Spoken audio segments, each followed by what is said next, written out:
कथा बुध बृहस्पतीची. ऐका बुध बृहस्पतींनो, तुमची कहाणी. एक आटपाट नगर होतं. तिथे एक सावकार होता. त्याला 7 मुलगे होते, 7 सुना होत्या. त्यांच्या घरी रोज एक मामाभाचे भिक्षा मागाव्यास जात आणि रोजच ते जायच्या वेळेला सुना काहीतरी कामात असत. मग त्या सावकाराच्या सुना आमचे हात रिकामे नाहीत म्हणून सांगत. असे रोजच घडत असे.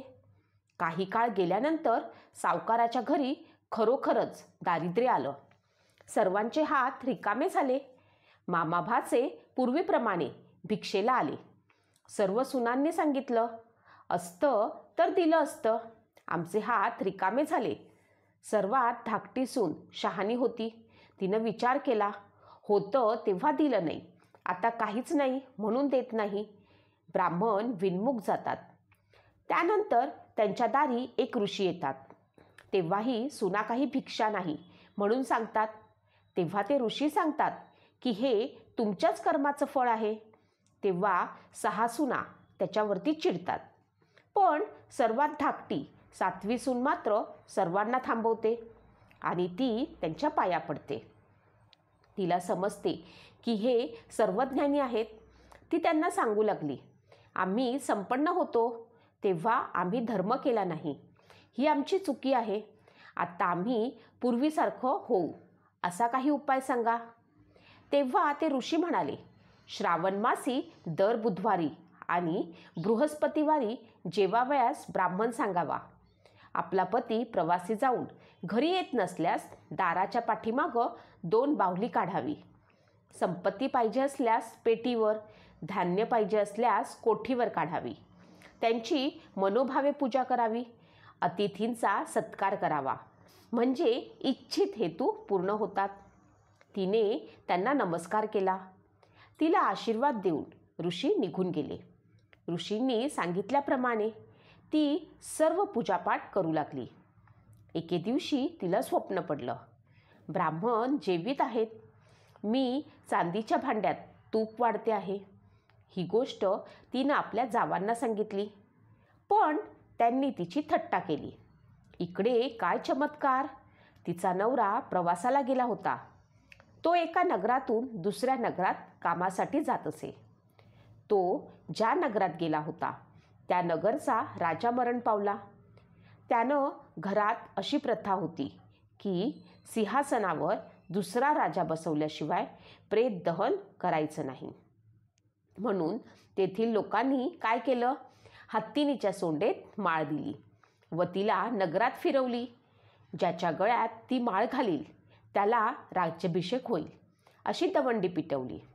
हत्तीनीनं त्या सुनेच्या नवऱ्याच्या गळ्यात माळ घातली.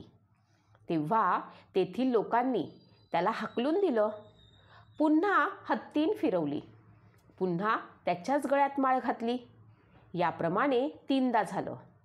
पुढे त्याचाच राज्याभिषेक करण्यात आला. जेव्हा तो राजा बनला तेव्हा त्यानं आपल्या कुटुंबातील माणसांची चौकशी केली. तेव्हा ती अन्न करून देशोधडीला लागल्याची खबर त्याला समजली. मग राजाला प्रश्न पडला की आपल्या लोकांना शोधावं कसं. त्यासाठी त्याने एक शक्कल लढवली. त्याने नगरात मोठ्या तलावाचं काम सुरू केलं. त्या कामात त्यानं मोबदलाही चांगला ठेवला होता. त्यामुळे तिथे हजारो मजूर खपू लागले. नगरात काम सुरू झालं आहे म्हणून तिथं त्याची माणसं आली. राजानं आपली बायको ओळखली. त्याच्या मनामध्ये संतोष झाला. त्यांना आपल्या पत्नीस शुभकुशल विचारलं. तेव्हा तिनं बुध बृहस्पतीच्या व्रताची आणि स्वप्नाची हकीकत कळवली. देवानं देणगी दिली, पण जावांनी थट्टा केली. राजानं ती गोष्ट मनात ठेवली. ब्राह्मण भोजनाचा थाट केला. हिच्या हातात चांदीचं भांडं दिलं. तूप वाढायला सांगितलं. ब्राह्मण जेवून संतुष्ट झाले. जावांनीही ते पाहिलं. त्यानंतर सर्वांनी तिचा सन्मान केला. पुढे त्या दोघांना मुलंबाळं झाली. दुःखाचे दिवस गेले, सुखाचे दिवस आले. जशी त्यांच्यावरती बुध बृहस्पतींनी कृपा केली तशीच तुम्हा आम्हावर करोत. ही 60 उत्तराची कहाणी, 5 उत्तरी सुफळ संपूर्ण. आता आपण बुध प्रदोषाची कथा ऐकणार आहोत. बुध प्रदोष व्रत यांच्या कथेनुसार रामपूर गावात एक श्रीमंत व्यक्ती राहत होता.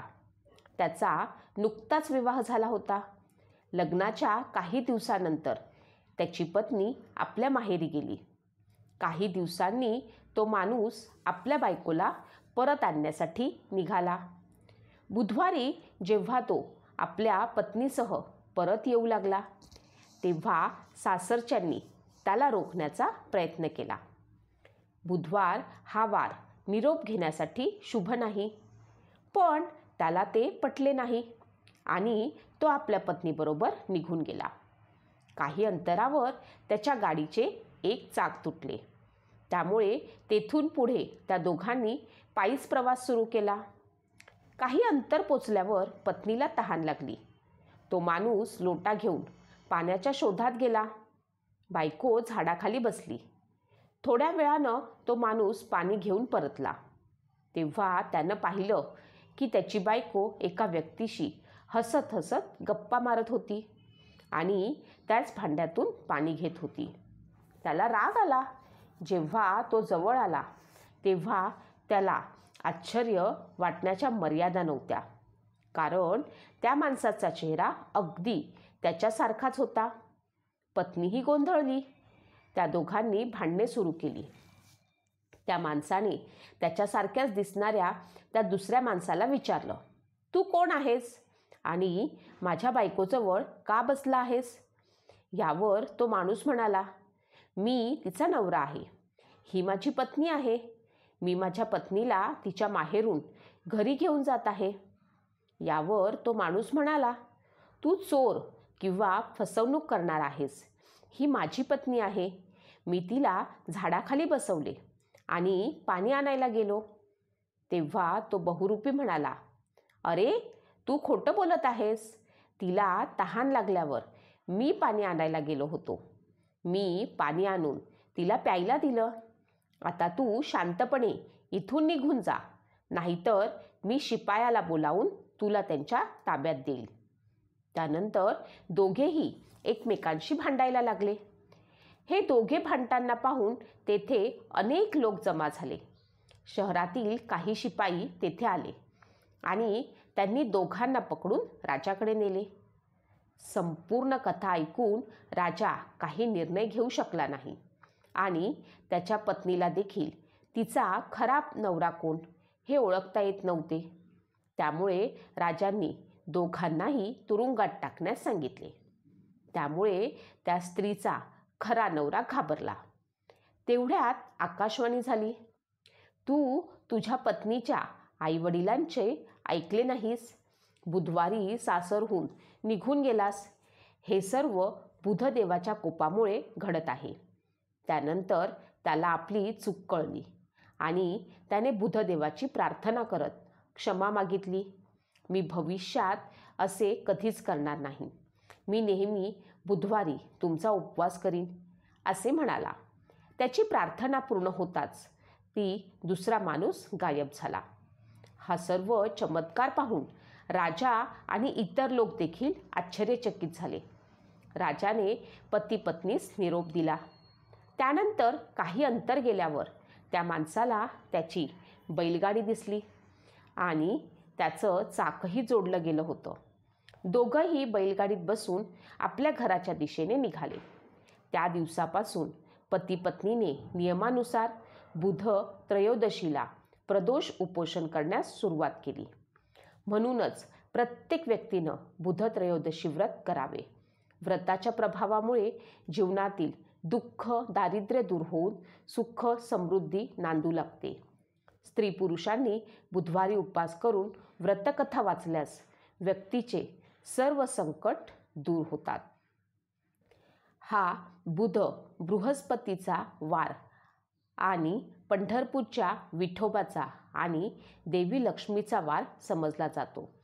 बुधवार हा माहेरी राहण्याचा वार आहे. पंढरपूर हे सर्वांचे माहेरघर आहे.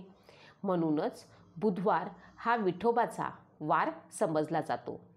पंढरपूरला गेलेले यात्रेकरू बुधवारी पंढरपूर सोडत नाहीत. पांढरे बुधवार हे देखील बुधवारचे व्रत आहे. 11 बुधवारी उपवास करावयाचे असतात. त्याला पांढरे बुधवार असे म्हणतात. या उपवासात फक्त पांढरे पदार्थ मीठ न घालता खातात. संपूर्ण दिवसभर पांढरे वस्त्र परिधान करतात. या व्रतास पांढऱ्या रंगाचे महत्त्व आहे. रात्री उपवास सोडताना पांढरे पदार्थ खाऊनच उपवास सोडतात. दूध भात किंवा ताक भात खातात. त्यात मीठ किंवा तिखट घालत नाहीत. 11 बुधवार पूर्ण झाल्यावर 12व्या बुधवारी उद्यापन करतात. उद्यापनाला नेहमीप्रमाणे जेवण करतात. बुधाचे रत्न पाचू हे आहे. बुधवारी या गोष्टींचे दान करा. बुधवारी दान करणे हे समृद्धीसाठी खूप फायदेशीर आहे. या दिवशी हिरव्या वस्तूंचे दान करावे. गरजूंना मुगाची डाळ, हिरव्या रंगाचे कपडे किंवा विवाहित महिलांना बांगड्या दान करू शकतात. असे केल्यानं प्रगती होते असे मानले जाते.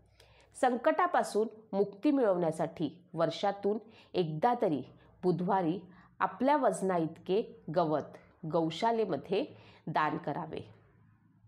आता आपण पाहणार आहोत व्रताची पद्धत. प्रदोष व्रत करण्यासाठी त्रयोदशीला सकाळी लवकर उठून स्नान वगैरे करून तयार व्हावे व पूजास्थानावरती आसन घेऊन बसावे. यावेळी भगवान शंकरांचे ध्यान करावे आणि मनातल्या मनात व्रताचा संकल्प करावा. दिवसभर कडक उपवास ठेवावा. कोणाच्याही बाबतीत वाईट गोष्टी बोलू नये. कुणाची फसवणूक करू नये. कुणाला अपमानास्पद बोलू नये. दिवसभर परमेश्वराचे ध्यान करावे आणि जप करावा. संध्याकाळी पूजा केल्यावर गरजूंना अन्न दिल्यानंतर दक्षिणा द्यावी व व्रत सोडावे. पूजेची पद्धत. सूर्योदय होण्याच्या 45 मिनिटापूर्वी ते सूर्यास्तानंतर 45 मिनिटे प्रदोषाची पूजा केली जाते. याला प्रदोष काळ असे म्हणतात.